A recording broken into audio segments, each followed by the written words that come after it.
folks can solve problems in different ways. How do you mean? Well, we solve our problems, you and me, speaking and listening carefully, using our mouths to say what we see.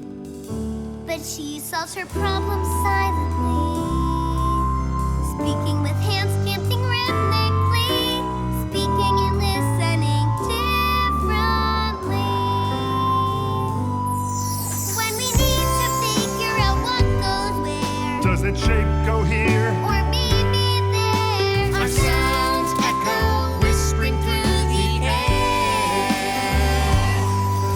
but she can't reach the same conclusion. No sound is needed to find the She solution. gestures simply, so there's no confusion. Well, we solve our problems, you and